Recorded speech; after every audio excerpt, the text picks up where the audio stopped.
이제 시간이 되었으므로 찬양함으로 주일 예배를 하나님께 드리겠습니다.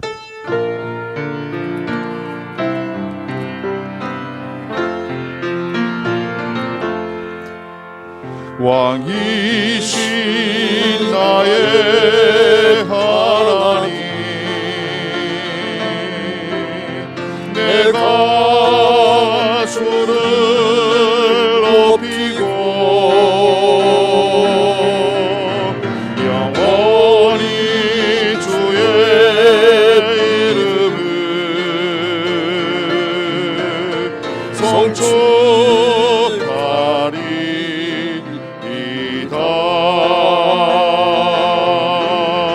왕이신 나의 하나님, 내가 주를 높이고 영원히 주의 이름을 성축하리이다.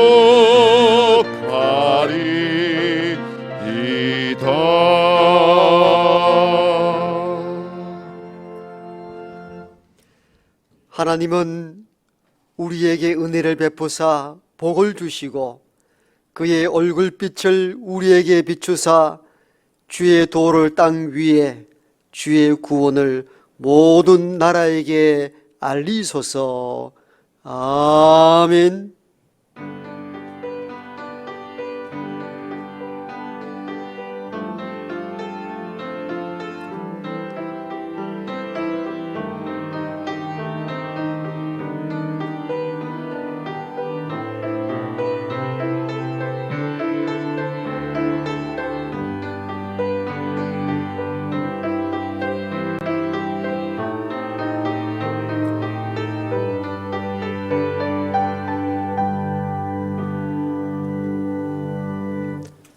찬송가 5장으로 찬양합니다.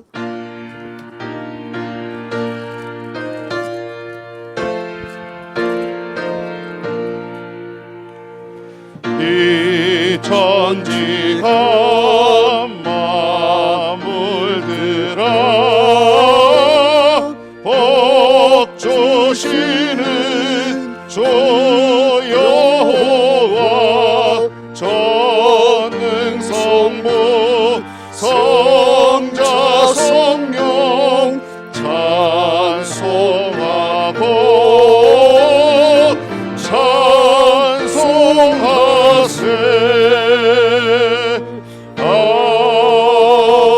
아멘. 사도신경으로 우리의 신앙을 고백합니다. 나는 전능하신 아버지 하나님 천지의 창조주를 믿습니다. 나는 그의 유일하신 아들 우리 주 예수 그리스도를 믿습니다. 그는 성령으로 잉태되어 동정녀 마리아에게서 나시고 본디오 빌라도에게 고난을 받아 십자가에 못 박혀 죽으시고 장사된 지 사흘 만에 죽은 자 가운데서 다시 살아나셨으며 하늘에 오르시어 전능하신 아버지 하나님 우편에 앉아 계시다가 거기로부터 살아있는 자와 죽은 자를 심판하러 오십니다.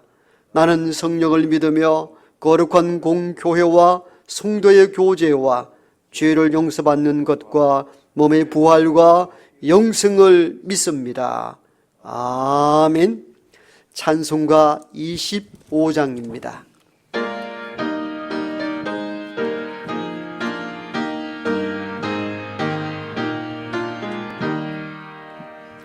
멸류관 벗어서 주 앞에 드리세. 저 천사 기쁜 노래가 온 땅에 퍼지네.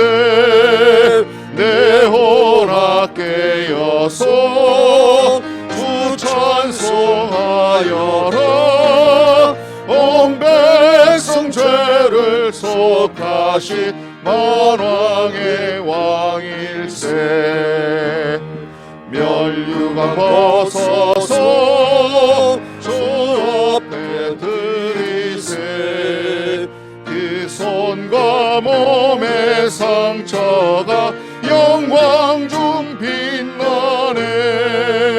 하늘의 천사도 그 영광 보고서 고난의 신비 알고자 늘 흠모하도다.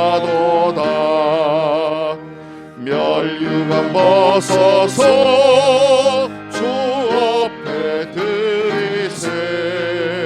온 세상 전쟁 그치고 참 평화 오겠네.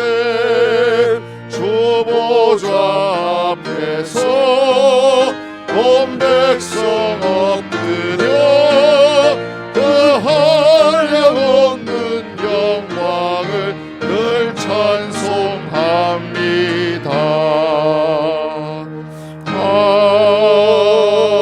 아멘.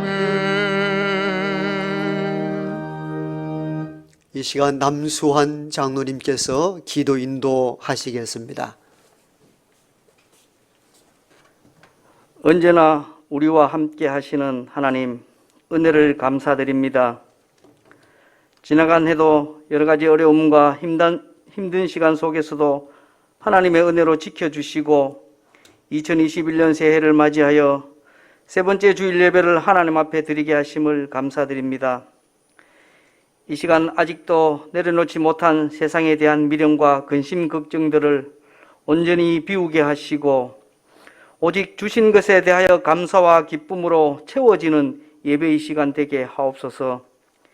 새해는 우리 모두가 시편 말씀과 같이 그 무엇보다 주님의 말씀을 즐거워하고 그 말씀을 주야로 묵상하며 복 있는 자로 살아갈 수 있도록 인도하여 주시옵소서.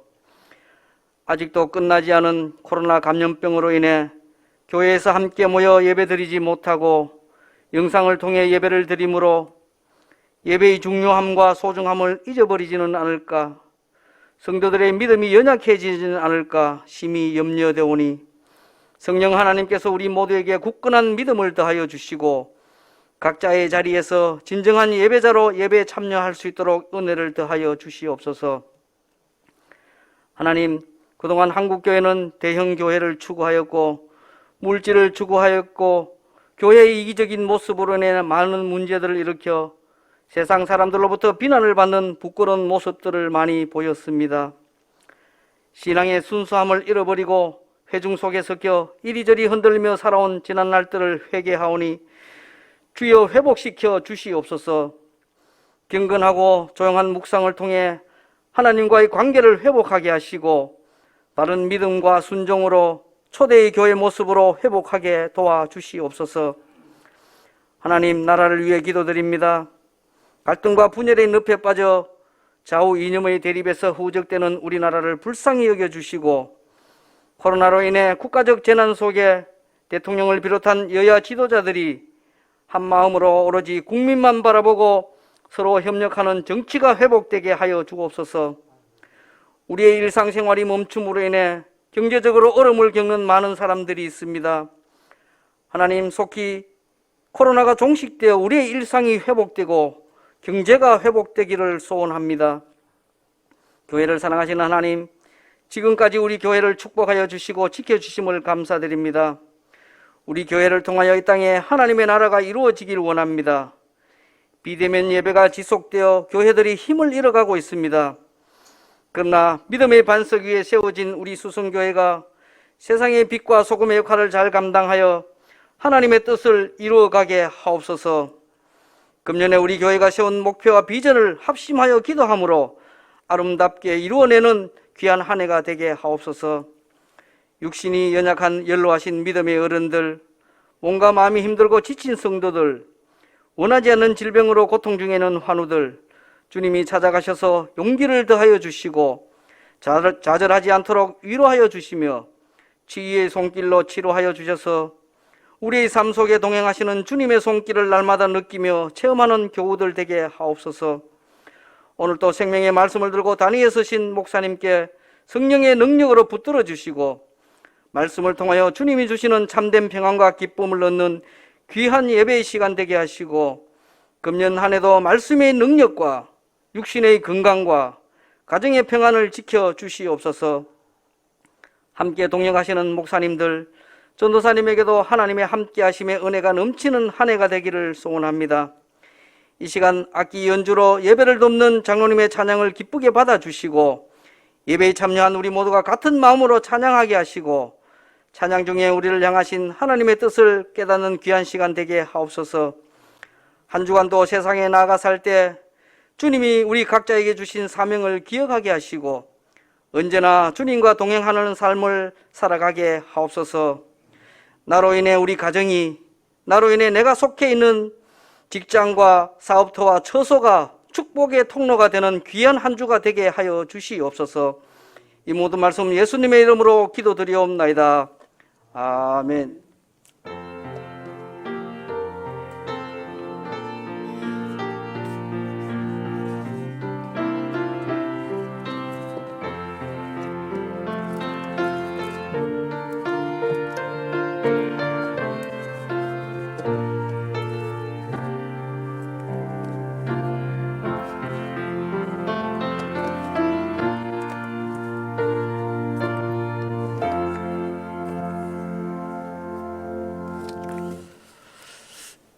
이 시간 우리 모두에게 주시는 하나님의 말씀은 신약 성경 누가복음 13장 10절에서 17절까지의 말씀입니다.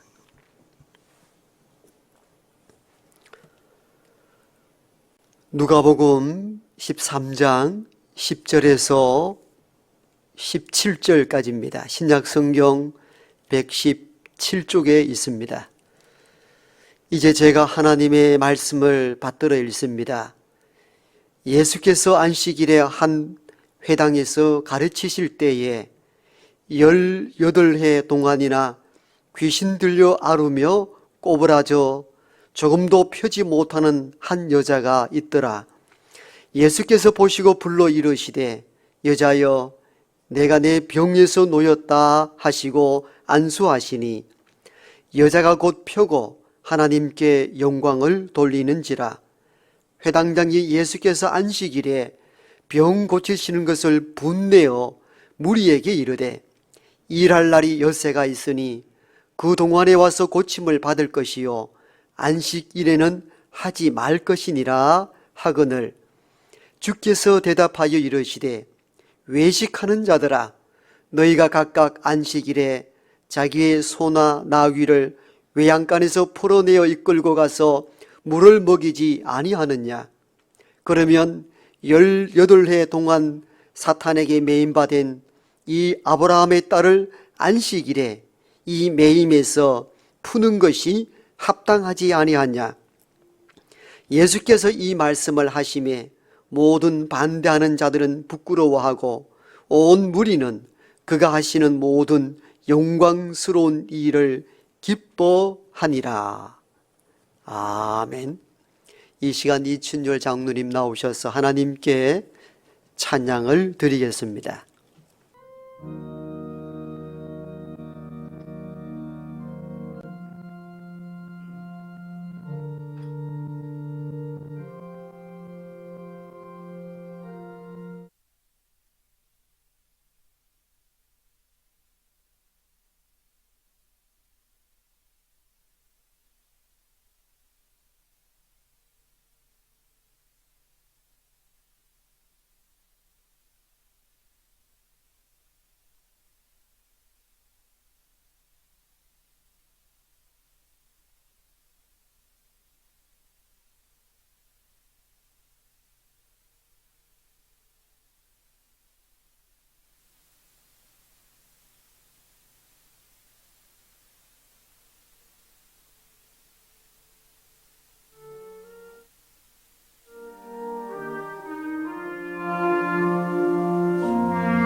함께 기도합니다. 주님의 나라가 이 땅 가운데 가득할 수 있는 은혜 베푸심에 감사를 드립니다. 한 주간 한 주간 살아가는 모든 순간순간이 하나님의 전적인 간섭과 은혜 때문인 줄 이제야 깨닫습니다.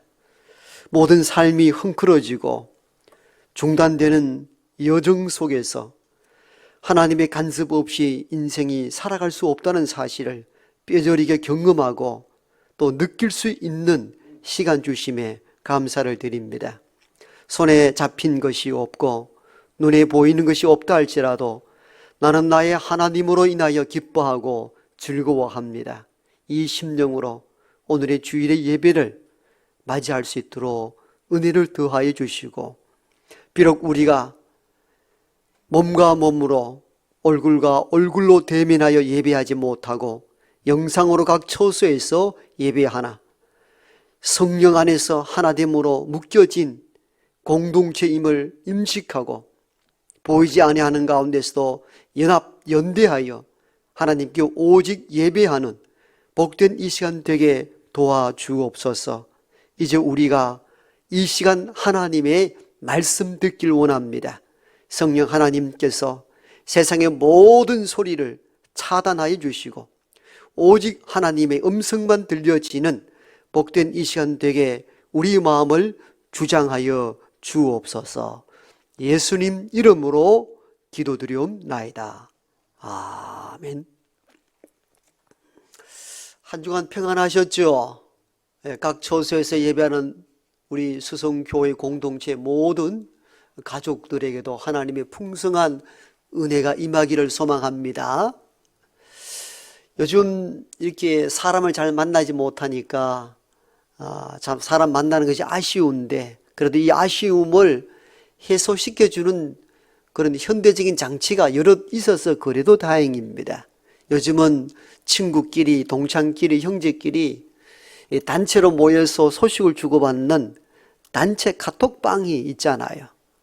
또 카메라 줌을 당겨서 몇 사람이 함께 모여서 또 이렇게 얼굴을 보면서 이야기할 수 있는 앱도 개발이 되어 있고, 그래도 다양한 모습으로 이렇게 모일 수 있는 창구가 있다는 것은 그래도 다행입니다. 우리 목사님들도 이렇게 단체 카톡방에서 목회 정보 이렇게 주고받고 하기도 합니다. 제가 몇 주 전에 시찰 경매에 목사끼리 모여있는 단체 카톡방에 미국의 세들백 교회, 여러분 책으로도 많이 읽었던 목적이 이끄는 삶이라는 책을 쓴 릭 워렌 목사님이 미국 신문에 올린 기고문을 제가 단체 카톡방의 링크에 올렸습니다. 릭 워렌 목사의 칼럼의 내용이 무엇인가 하면은 우리나라에도 비슷한 상황이죠. 미국 교회가 코로나로 인하여서 현장 예배가 중단되었을 때에 미국 교회가 줄기차게 현장 예배를 강력하게 주장을 했는데, 시간이 좀 지나다 보니까 오히려 예배만을 주장했던 것이 지금의 교회의 약점이 되고 있다. 오히려 그때에 대사회적으로 교회가 뭘 해야 할 것인가, 여기에 더 많은 관심을 기울였다면 교회 형편이 좀 더 나아지지 않았을까. 그러면서 세들백 교회는 그 이후부터, 이걸 깨닫는 순간부터 매일 봉사대원을 모집해가지고 노숙자들과 어려운 이웃들의 도시락을 배달하고 생활비 지원하는, 물론 그 이전에도 많은 사역을 한 교회입니다마는 보다 집중을 그쪽으로 돌렸다. 그런 내용이었습니다. 저는 이 세들백 교회의 릭 워렌 목사가 이 어려운 시대에 미국의 교회는 너무 예배에만 집중한 것이 오늘의 약점이 되었다. 교회는 대사회적 문제 속에서 어떻게 대응해야 하는가, 이런 문제 인식을 가지고 한 번쯤 우리 목사들이 되돌아보았으면 좋겠다 해서 제가 단체 카톡방에 이 신문 칼럼을 올리게 된 것이죠. 다양한 반응이 일어나는데 대부분의 반응이 어떠했을까요? 릭 워렌 목사나 제 생각과는 다르게 무슨 소리냐? 현장 예배가 실시될 수 있도록 정부에 강력하게 항의해야 한다. 이때 침묵하는 것은 오히려 죄악이다. 이런 형태의 글들이 올라왔습니다. 일전에 부산의 모 교회, 아주 큰 교회 중에 하나이죠. 비대면 예배를 방역 당국에서 4주간 실시하라 했을 때에 현장 예배를 드리다가 결국은 폐쇄를 당하고 말았습니다. 폐쇄당하자 그 교회는 헌법재판소에 소를 제기했습니다. 종교의 자유가 있는 나라에 방역이라는 미명 아래 예배를 강제성 있게 제한하는 것이 옳은가에 대한 헌법에 대한 소였습니다. 그 목사님은 일반 방송 인터뷰에서 이렇게 이야기합니다. 지하철 가보라. 사람들 바글바글한다. 식당 가보라. 사람들 때로 모여서 밥을 먹고 있다. 그런데 교회에 한번 와보십시오. 방역을 철저하게 지키고 있습니다. 그런데 일부 교회가 전염병 확산이 있다 해서 모든 교회를 동등하게 다 제한시킬 수 있는가? 불공정하지 않는가? 맞지요? 틀린 이야기가 하나도 없습니다. 그래서 우리는 헌법재판소에 소를 제기하겠다는 것입니다. 이 목사의 말에는 틀린 게 하나도 없습니다. 제가 봐도 불공정해 보이죠. 식당에 가보십시오. 지하철을 타보십시오. 사람들 바글바글합니다. 교회는 그래도 철저하게 사회적 거리를 두고 예배를 드립니다. 불공정합니다. 공평하지 않습니다. 그렇기 때문에 현장 예배를 드려야 된다는 것도 일리가 있습니다. 그런데 제가 그 인터뷰를 보면서 틀린 것이 하나도 없고 다 맞는 말인데 내 마음에는 감동이 되질 않더라는 거예요. 다 맞는 말인데 세상과 바라봤을 때, 비교해 봤을 때 불공정한 것이 교회에 있단 말이죠. 다 맞는 말을 하는데 왜 내게 감동이 안 들까? 그것은 나를 보니까 신앙적인 모습인가에 대한 동의가 내가 안 된 거죠.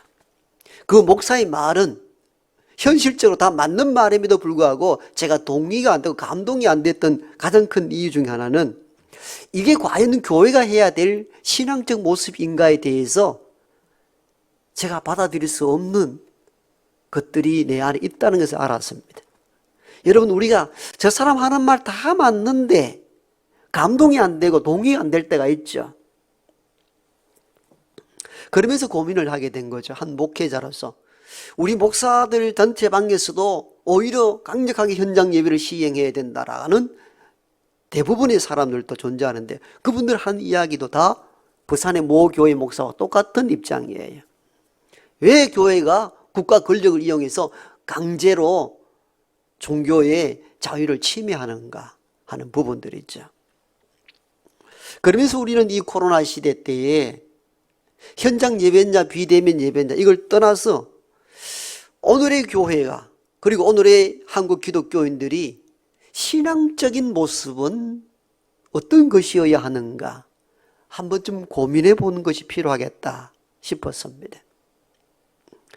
따라서 이 신앙적 고민을 하는 데 있어서 이 문제 해소를 해야 되는데 이 문제 해소하는 데에 하나의 단서가 될 수 있는 본문이 오늘 우리가 읽은 누가복음 13장 10절에서 17절까지의 말씀입니다. 이 말씀 중심으로 오늘을 살아가는 한국 그리스도인들은 어떤 것이 보다 신앙적인 것인가 고민할 필요가 있습니다. 그렇다면 누가복음 13장에 대한 이야기를 간략하게 한번 다루어 봅시다. 간단한 이야기입니다. 안식일날 예수님께서 18년 동안이나 병 가운데 있는 여인을 고칩니다. 그러자 회당장이 분노를 일으킵니다. 어떻게 안식일날 병자를 고칠 수 있느냐? 회당장이 분노한 이유가 왜일까요? 왜 분노합니까? 안식일을 범했다고 보았기 때문입니다. 당시의 율법주의자들, 그리고 율법을 사수하려고 했던 바리새인이나 회당장, 이러한 사람들은 모세로부터 내려온 율법을 철저히 지키려고 애쓴 사람들입니다. 오늘날 같으면 열심히 있는 사람들, 헌신자들에 해당된다, 이렇게 볼 수가 있습니다. 모세 율법에는 무엇이라 기록하고 있습니까? 안식일을 기억하여 거룩히 지키라. 일하지 말라, 그렇게 명하고 있잖아요. 그런데 일하지 말라라는 큰 율법의 계명은 있는데 구체적으로 우리가 안식일에도 구체적으로 뭔가 일을 하고 살잖아요. 밥도 해먹고 살고 뭐 움직여야 되잖아요. 그럼 일의 범위가 어디까지인가에 대한 내용은 큰 계명 안에 안 들어있단 말이에요. 그러니까 살아보니까 서로 논쟁이 일어난 거죠. 이 정도는 일이다, 이 정도는 일이 아니다. 이 구분이 모호하단 말이에요. 그래서 율법학자들이 모여서 안식일에 일하는 것의 일의 기준을 정합니다. 제 말 이해했죠? 그냥 일하지 마라, 안식일은 거룩한 날이다, 이렇게 했더니 그럼 일의 범위를 어디까지 정하는가? 이 기준은 모세 율법에도 없단 말이에요. 그래서 율법학자들이 모여서 이 정도까지는 일로 보고 이 정도는 일로 보지 않는다, 이 규정을, 안식일에 대한 일의 규정을 몇 가지로 잡았습니다.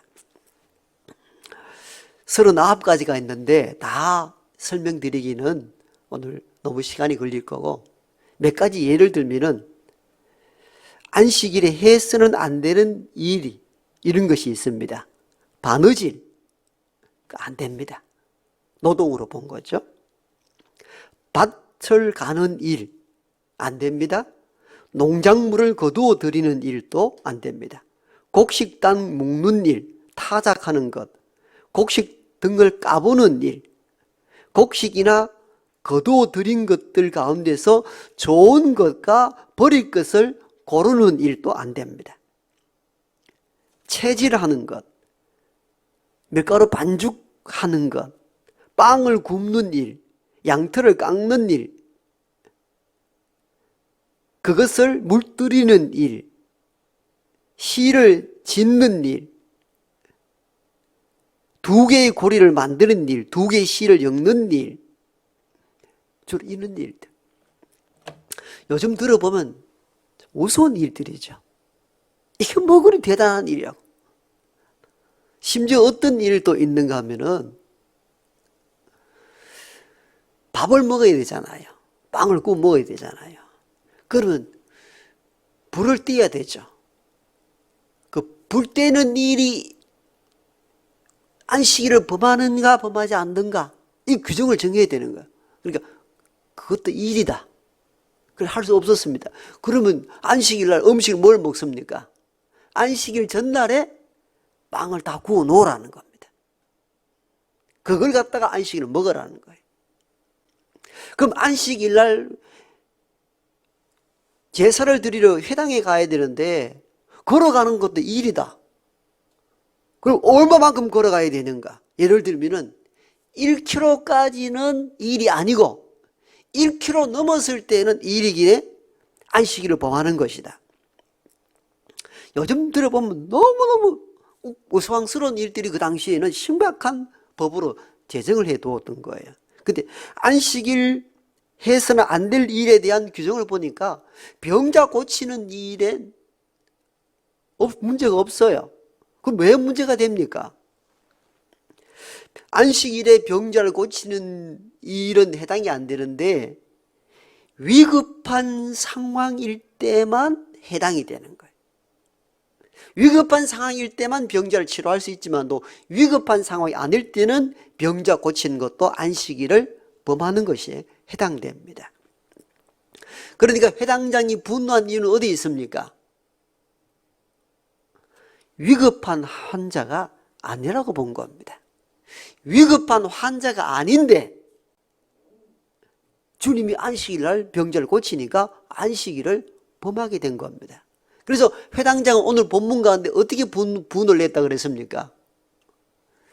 엿새 동안 뭐 하고 있다가 하필 안식일날 이 일을 하느냐, 안식을 범하느냐는 거예요. 이 말은 위급한 환자일 때는 안식일날 병자를 고쳐도 되지만도 위급한 환자가 아닐 때에는 그 다음날 미루어서 엿새 동안 충분히 일할 수 있는 날이 있음에도 불구하고 왜 하필 안식일날 병자를 치료하느냐는 겁니다. 이게 율법을 지켜나갔던 회당장으로서는 분노를 일으켰던 원인이 된 겁니다. 제 말 이해했죠? 여러분 들어보세요. 7일 동안에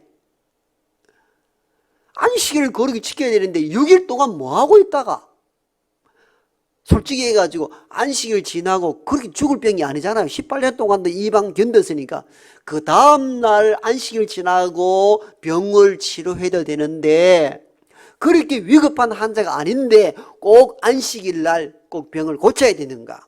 그래서 분노가 일어난 거죠. 그렇다면 우리는 주님이 하신 이 일에 대하여 설명이 필요합니다. 그러면 주님 이걸 몰랐는가요? 알죠. 주님도 알았어요. 안식일법 해당되는 거가 해당되지 않는 걸 알고 있습니다. 그런데도 불구하고 당시 율법주의자들에 의해서 분노를 일으킬 줄 알면서도 안식일날 이 병자를 굳이 치료해야 됐던 이유가 무엇이올까요? 여러분, 이 병자는 18년을 병을 앓았다 그랬잖아요. 이 말은 만성질병자입니다. 사실 오늘 고치나 내일 고치나 큰 차이가 없단 말입니다. 그러면은 제 개인적으로 같으면은 안식일을 피해서 하루 지나고 월요일 날 고치면 안 됩니까? 회당장이 보는 관점 이것이에요. 되잖아요. 그런 문제가 없잖아요. 시끄럽지 않잖아요. 예수님이 오히려 이 일을 통해 가지고 반대자들에게 해서 죽임을 당할 위기에 처하기도 하거든요. 왜 이런 위험한 일을 합니까? 다음날 하면 되잖아요. 아무 문제 없잖아요. 근데 주님은 굳이 안식일날 회당장이 보는 앞에서 병자를 치료해버린단 말입니다. 그러니까 화가 일어나고 사람들이 그걸 돌로 던질러 죽이려 하고 그런 현상들이 많이 일어나거든요. 주님은 다른 날을 통해서 이 병자를 치료할 수도 있었을 거예요. 이걸 압니다. 근데 안식일날 이 병자를 치료했던 것은 의도적이라 이렇게밖에 볼 수 없습니다. 피할 수 있는 길이 있는데 피하지 않았던 것은 의도했다는 것이죠. 뭘 의도했을까요? 안식일의 본래의 정신을 살리려 한 것입니다. 안식의 본래의 정신. 이 말은 당시의 율법주의자들에 의해서 안식일의 정신이 모세로부터 내려오던 이 율법의 원래 정신이 훼손됐다고 판단한 거죠. 이걸 바르게 세우려 했던 작업들. 그래서 도발한 거죠. 직접 맞서서 무엇이 옳은가? 참된 안식일의 정신이 무엇인가? 되살려보려 한 것입니다. 굉장히 의도적이죠. 따라서 당시 율법주의자들의 안식일 개념과 주님이 본 안식일 개념이 달랐다는 것을 알 수가 있습니다. 율법주의자들의 안식일 개념은 무엇이었을까요? 안식일 날 아무것도 해서는 안 되고 안식일 그 자체를 지키는 것이 목적이었습니다. 그런데 주님이 안식일의 개념은 무엇이었는가 하면은 안식일 그 자체보다도 안식일을 주었던 하나님의 본래의 정신, 그걸 지키려 했던 그게 정신이 무엇일까요? 피조물에 대한 사랑, 모든 피조물에 대한 쉼, 이게 안식일의 본래 정신이라 본 거죠. 사실 이게 정확한 겁니다. 아니, 안식일을 왜 주었습니까?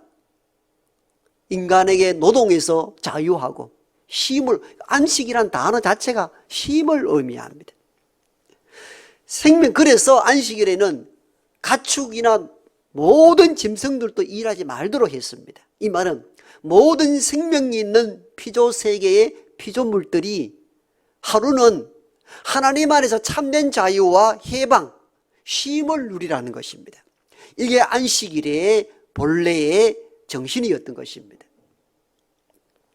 그런데 이 안식일의 개념이 후대에 내려오면서 제도화되고 법으로 규제화되기 시작합니다. 그러다 보니까 어떤 현상이 일어납니까? 안식일을 하나님 주신 의도는 원래 우리 인간들에게 쉼, 노동에서 자유, 이걸 위해서 하나님은 안식일을 만들었는데 후대로 내려오다 보니까 제도와 법이 되면서 오히려 안식일은 뭘 하지 마라, 뭐 하라, 이런 제도와 법이 오히려 인간을 옥죄이기 시작합니다. 지금 상황이 딱 그렇잖아요.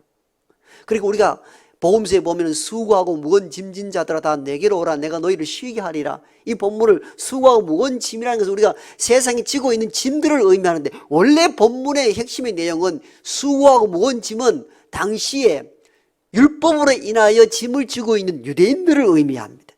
그게 짐이었어요. 율법의 짐이 너무 무거웠습니다. 인간이 율법을 다 해소할 수 없었기 때문이에요. 그러한 율법의 짐을 지고 있는 인생들은 예수께로 오라, 참된 자유와 기쁨을 주시겠다는 겁니다. 원래 그 말씀이에요. 그것이 본문의 핵심이었습니다. 자, 이러다 보니까 안식일의 본래의 정신은 온데간데 없고 안식일 법과 제도가 인간을 옥죄이기 시작합니다. 그래서 18년 동안이나 병으로 고난을 당하여도 그 생명에 대한 사랑, 그 아픔을 돌아보기보다는 이 안식일 제도를 지켰나 지키지 않는가에 대해서만 율법주의자는 관심을 기울였던 겁니다. 오히려 주님은 이걸 깨뜨리기를 원했습니다. 안식일의 본래의 목적과 의도가 처음의 것들과 많이 빗나갔다고 본 것입니다. 그래서 주님께서는 의도적으로 안식일에 병자를 고치십니다. 왜? 안식일의 본래의 목적은 생명에 대한 사랑, 인간에 대한 참된 자유와 해방이 안식일의 본래 목적이라고 보았기 때문입니다. 그래서 18년 동안이나 귀신 들려 혀가 꼬부라지고 잘 일어서지도 못한 그 여인의 병을 치료했던 것입니다. 이 모습을 보고 회당장이 분을 내었다 그랬잖아요. 6일 동안 뭐 하고 있었는데 꼭 그 하루나 하루 안식일날 그렇게 범해야 될 필요가 있느냐? 맞는 말이잖아요. 틀린 말이 아니잖아요. 6일 동안 뭐 하고 있었느냐는 거잖아요. 그때 주님은 이렇게 대답하셨습니다. 이 외식하는 자야, 즉 이 형식주의자야, 안식일날 너희 집에 소나 나귀를 외양간에 묶여있던 것을 풀어내어 물가에 가서 물을 먹이지 아니하였느냐. 하물며 여기는 이 여인은 18년 동안 병에 묶여있던 자를 자유하게 하는 것이 합당하지 아니하느냐. 여러분, 짐승들도 안식일날 외양간에 묶여있던 것을 풀어가지고 물가로 내보내서 물을 먹이는데, 여러분의 소나 여러분의 낙이 짐승도 그렇게 풀어주어 자유케 하고 물을 먹이는데, 하물며 이 사람은 18년 동안 병에 묶여 자유치 못하고 고통 가운데 살아가는 이에게 자유하게 해주는 것이 너무나 합당하지 아니하냐, 이 외식하는 자들아. 여러분, 참 놀라운 말씀이죠. 그러면서 이 여인에 대해서 어떻게 소개하는가? 아브라함의 딸이 이렇게 표현합니다. 아브라함의 딸이 18년 동안 병에 묶여 있는 것을 자유케 하는 것이 합당하지 아니하냐. 왜 아브라함의 딸이라 말합니까? 너희들 이 18년 동안 고난 가운데 있는 이를 돌아보지 않았던 그 여인이 누군지 아느냐? 그도 아브라함의 후손이다. 너희들도 아브라함의 후손이라고 말하지 않았던가? 우리의 조상이 아브라함이라고 말하지 않았던가? 그러한 믿음의 후손이 이 18년 동안 병과 환난과 고난 가운데 살아왔는데 너희들 돌아본 적이 있느냐? 안식일을 지켜야 된다 제도와 법을 이야기했지 이 생명 사랑하는 것을 너희들 한 번도 돌아본 기억이 있느냐? 이 외식하는 자들아, 법과 제도만 따지지 말고 안식일의 본래의 목적을 회복하라는 것입니다. 안식일의 본래의 목적이 뭡니까? 피조세계에 대한 쉼과 참된 안식, 자유, 해방, 기쁨이었습니다. 그런데 이 18년 동안 고난 가운데 있는 이 여인이 안식일날 그 자유와 기쁨을 누려본 적이 있느냐? 병 가운데 얽매여서 근 20년 가까운 세월을 아픔과 고난 가운데 살아오지 않았는가? 너희는 그걸 봤느냐? 안식일을 지키느냐 마느냐 그것만 헤집었지 이 여인의 고통을 돌아본 적이 있느냐는 거예요. 그러자 이를 지켜본 무리들이 자신들을 부끄러워했다 이렇게 기록하고 있어요. 부끄러워했다. 돌아보니 맞는 거거든요. 소나 나귀도 풀어서 물가로 보내서 자유하게 해서 물을 먹였는데 18년 동안 병에 묶여 인생을 고통 가운데 살아왔던 똑같은 아브라함의 후손을 바라보지 못했음에 대해서 자신들을 부끄러워했다고 본문에 기록되어 있습니다.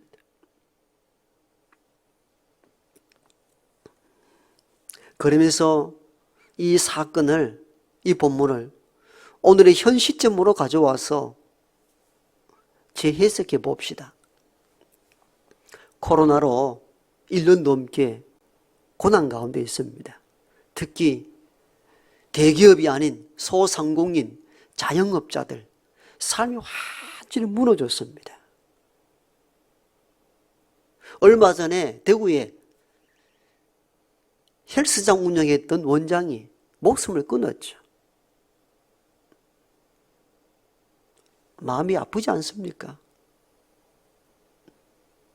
오죽했으면 견디다 못해서 지금 삶의 모든 영역들이 다 이러합니다.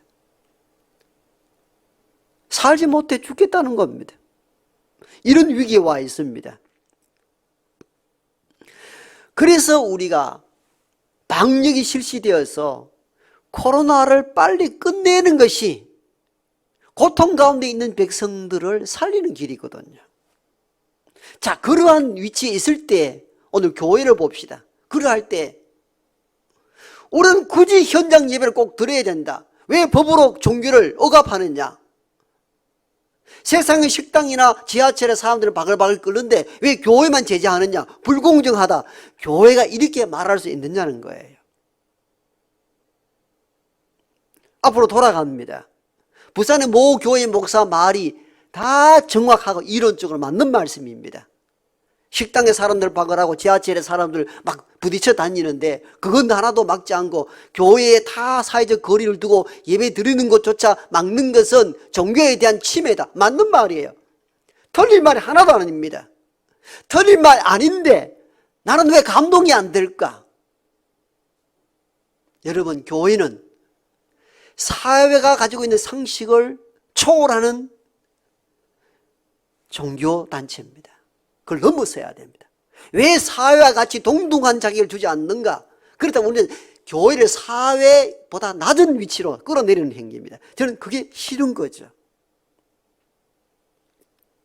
물론 국가가 이것을 빌미로 강제적 힘으로 교회를 어찌하겠다는 것은 위험한 발상입니다. 저는 그것도 굉장히 위험하다고 보는 사람 중에 한 사람입니다.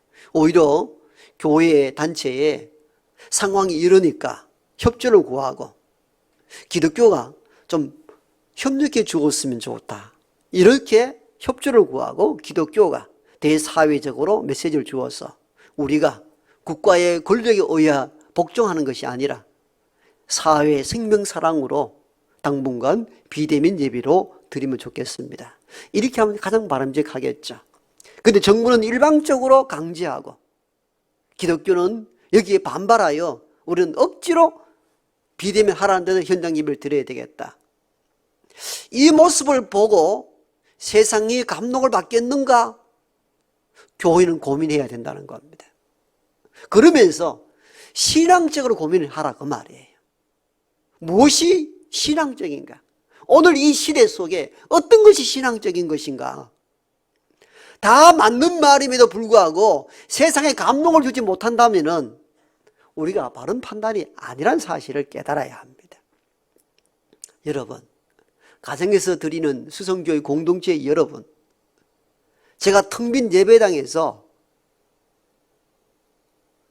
근 1개월 가까이 설교를 하는데 제 설교가 쉽겠습니까? 얼마나 힘이 드는지 몰라요. 요즘 학교 교수나 선생님들이 비대면으로 영상으로 강의하는 것이 너무 힘들다는 것을 체험합니다. 너무너무 허전합니다. 그래도 예배위원, 특성위원, 장로님들 최소한 이런들이 와서 얼굴을 마주보고 할 수 있는 이들이 몇 명 있어서 다행입니다만은 여러분 텅 빈 여기서 이 설교한다는 것이 또 허공에 대고 외치는 것 같아요. 설교란 반응이 있어야 되는 거거든요. 얼마나 힘든지 몰라요. 저도 현장 예배가 빨리 진행되었으면 좋겠다는 사람 중에 한 사람입니다. 그럼에도 불구하고 무엇이 신앙적인 것인가에 대해서는 우리가 고민을 해야 합니다. 여러분, 하나님께 함께 모여 예배하는 것 귀한 일이죠. 그러나 이것보다 더 우리가 관심 기울여야 할 것이 있습니다. 교회 밖에 코로나로 인하여 고난받고 있는 이웃은 어떻게 살아가고 있는가? 여기에 대한 관심은 우리의 예배에 대한 관심 이상으로 더 가져야 합니다. 지금 죽어가고 있습니다. 젊은이들이 갈 곳이 없어 방황합니다. 이럴 때에 교회는 국가의 강제적인 힘에 의해서가 아니라 교회가 세상을 살리기 위하여, 생명을 살리기 위하여 현장 예배가 아니어도 좋습니다. 우리는 다양한 방식으로 예배를 드려보십시다. 그리고 교회 재정을 통해서 어려운 이웃을 구제하고 돕는다면 세상이 교회에 대해서 감동을 하지 않겠습니까? 저는 그게 아쉽다는 거죠. 왜 국가가 교회에 강제성 있게 하느냐? 헌법재판소에 소를 제기하는 것, 이론적으로는 정당합니다.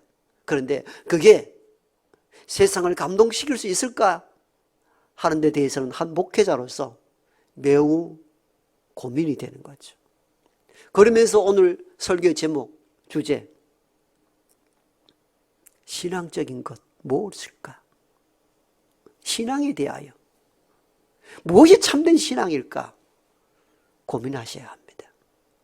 그러면서 주님께서 주신 오늘 이 메시지를 통해서 이 외식하는 자들아, 안식일날 너희 집에 소나 나귀는 외양간에서 풀어서 물을 먹이지 아니하느냐? 그런데 하물며 18년 동안 병 가운데 있는 이를 자유케 하는 것이 합당하지 아니하냐? 이 말씀을 깊이 마음에 새기고 코로나 시대에, 혼란한 이 시대, 무엇이 참된 신앙인가? 혼란한 이 시대에 이 말씀 붙잡고 이웃을 사랑하고 쓰러진 이웃의 생명을 보존하는 일에 귀히 쓰임받는 우리 모두가 되기를 소망합니다. 아버지 하나님, 무엇이 신앙적인지 분간하기가 어렵습니다. 이 말을 들으면 이 말도 일리가 있습니다. 이론적으로 부족함이 없는 말씀이기도 합니다. 그러나 우리는 이 혼란한 시대에 주님의 말씀은 무엇인가? 주님은 우리에게 뭘 명하시는가? 고민해야 될 줄로 압니다. 어떻게 신앙하는 것이 바람직한가? 말씀을 통하여서 깊이 있게 들여다보고 바르게 결단할 수 있는 넉넉한 은혜를 주셔서 교회의 교회다움을 회복할 수 있는 넉넉한 은혜를 허락하여 주옵소서. 현장 예배도 빨리 시행되기를 원합니다. 그러나 그 이상으로 우리가 주목해야 할 것은 넘어지고 쓰러지고 죽어가는 이웃에 대한 관심인 줄 압니다. 교회는 세상을 위하여 존재하는 공동체인 줄 압니다. 세상을 필요치 않는 교회, 자기들만의 교회는 존재의 의미가 없음을 깨닫고 세상에 필요한 하나님의 척소가 될 수 있도록 역사하여 주옵소서. 예수님 이름으로 기도드리옵나이다. 아멘. 찬송가 220장입니다.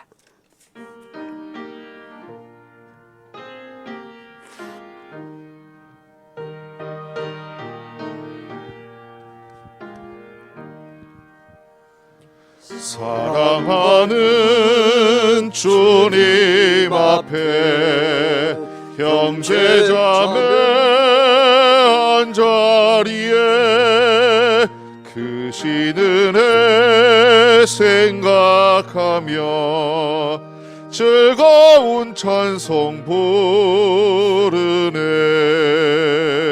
내 주 예수 본을 받아 모든 사람 내 몸같이 환난 근심 위로하고 진심으로 사랑하세. 사랑하는 주님 앞에 온갖 충성 다 바쳐서 괴로우나 즐거우나 주님만 힘써 섬기네. 우리 주님 거룩한 손 제자들의 발을 씻어 남 섬기는 종의 도를 몸소 행해 보이셨네. 사랑하는 주님 예수 같은 주로 섬기나니 한 피바다 한 몸 이룬 형제여 친구들이여 한 몸같이 친밀하고 마음으로 하나 되어 우리 주님 크신 뜻을 지성으로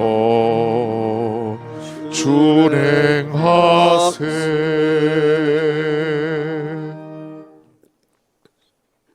이 날이 주님의 날인 줄 알고 시간을 내어 구별하여 지키게 하심을 감사합니다. 모두가 교회 예배당에서 함께 예배하지 못하고 각 가정 초소에서 영상으로 예배를 드립니다. 형태는 달라졌지만도 우리의 마음과 중심은 달라지지 않게 하옵소서. 내가 서 있는 곳, 내가 자리하는 그곳이 거룩한 성전임을 깨닫고 남들이 보거나 보지 않거나 하나님 앞에서 온전히 예배하는 참된 예배자가 되게 하여 주옵소서. 남들이 보지 않는 곳이니 함부로 해도 된다는 생각을 버리게 하시고 내가 선 곳이 거룩한 곳이오니 거룩한 모습으로 하나님께 예배하는 자, 참된 예배자가 되게 은총을 베풀어 주시옵소서. 함께하지 못했던 시간들 속에서 우리가 함께하는 것이 얼마나 소중한 것인가를 다시 깨닫게 하심에 감사를 드립니다. 힘들고 어렵지만도 이 어려운 시기에 우리를 깨닫게 하시고 회개케 하시니 하나님 감사합니다. 우리가 줄곧 잘 먹고 잘 살고 평탄하였더라면 우리 인생을 돌아볼 여지가 없었을 터인데 이 어려움을 통하여서 한 번쯤 가던 걸음을 멈추고 회개의 시간을 갖는다는 것도 또 다른 하나님의 은혜인 줄 알고 감사하게 하옵소서. 그 감사의 마음을 담아 예물을 드립니다. 예물 가운데 함께해 주시고 이 어려운 시대에 잘 전략하고 그러나 필요한 곳에 이 예물이 선용될 수 있는 지혜를 우리 모두에게 허락하여 주옵소서. 세상을 바라보게 됩니다. 코로나로 인하여서 가정경제가 무너지고 하던 사업이 문을 닫기도 하고 잘 다니던 직장 다닐 수 없고 대학을 졸업하였으나 일자리를 얻지 못한 젊은이들도 수다히 많습니다. 오늘 우리는 주변을 돌아보면 이렇게 하루하루 연명하여 겨우 버티는 이들이 얼마나 많은지요. 그들을 위하여 이 시간 특별히 기도합니다. 하나님, 이 어려운 때 믿음 붙잡고 이겨나가게 큰 은혜와 자비를 허락하여 주시옵소서. 하나님 손 붙잡고 이 어려운 위기의 때를 믿음으로 이겨나갈 수 있도록 주께서 지혜를 주시고 믿음 더하여 주옵소서. 우리 가운데 어떤 이들은 병으로 신음합니다. 너무나 고통스러운 시간들을 보내고 있습니다. 하나님이 손 잡아주지 아니하면은 지금이라도 넘어질 수밖에 없는 연약한 백성들 영혼이 위로하여 주시고 고난의 때를 주님을 바라봄으로 이 어려운 환난의 질구를 이겨나갈 수 있도록 꼭 도와주시옵소서. 병을 간호하고 애쓴 가족들을 위로하여 주옵소서. 힘든 시간들입니다. 어쩌면 환자보다 더 깊은 고난과 아픔 속에 싸우니 위로하시고 환자 가족들을 돌볼 수 있는 능력과 힘을 공급하여 주시옵소서. 예수님 이름으로 축복하고 기도드리옵나이다. 아멘.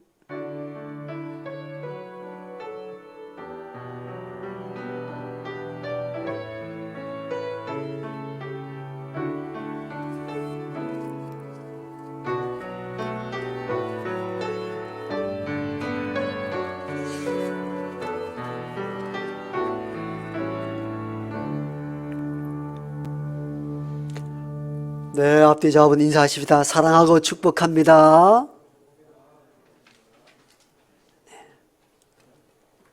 각 가정에서 예배하는 모든 우리 교우분들 가정에도 하나님의 크신 은혜와 자비가 임하기를 축복합니다.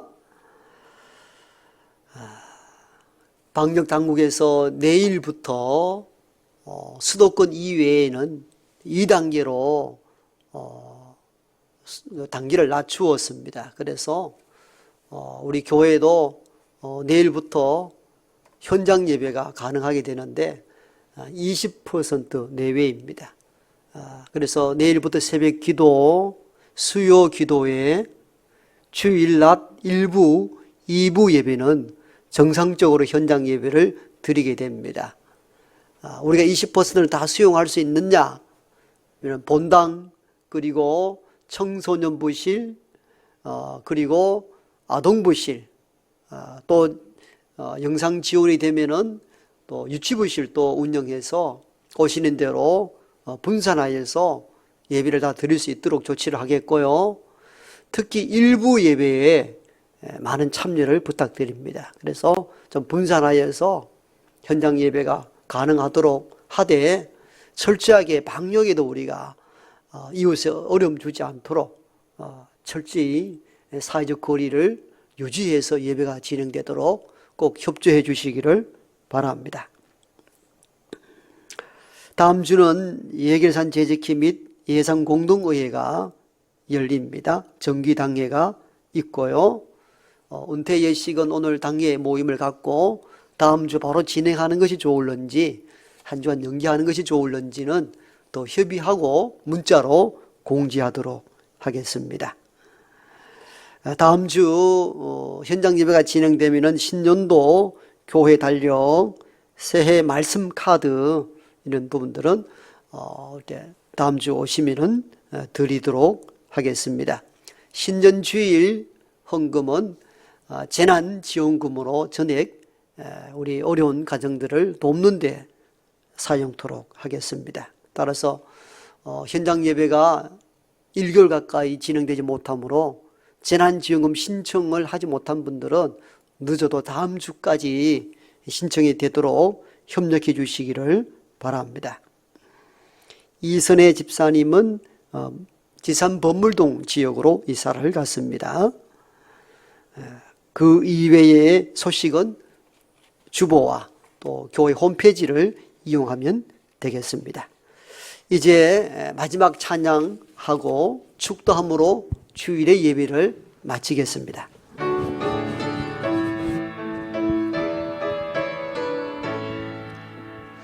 괴로울 때 주님의 얼굴 보라, 평화의 주님 바라보아라. 세상에서 시달린 친구들아,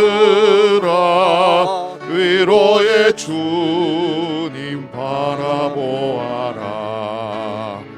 눈을 들어 주를 보라, 내 모든 염려 주께 맡겨라. 슬플 때에 주님의 얼굴 보라, 사랑의 주님 안식 주리라. 힘이 없고 내 마음 연약할 때 능력의 주님 바라보아라. 주의 이름 부르는 모든 자는 힘 주시고 늘 지켜주시리. 눈을 들어 주를 보라, 내 모든 염려 주께 맡겨라. 슬플 때에 주님의 얼굴 보라, 사랑의 주님 안식 주리라.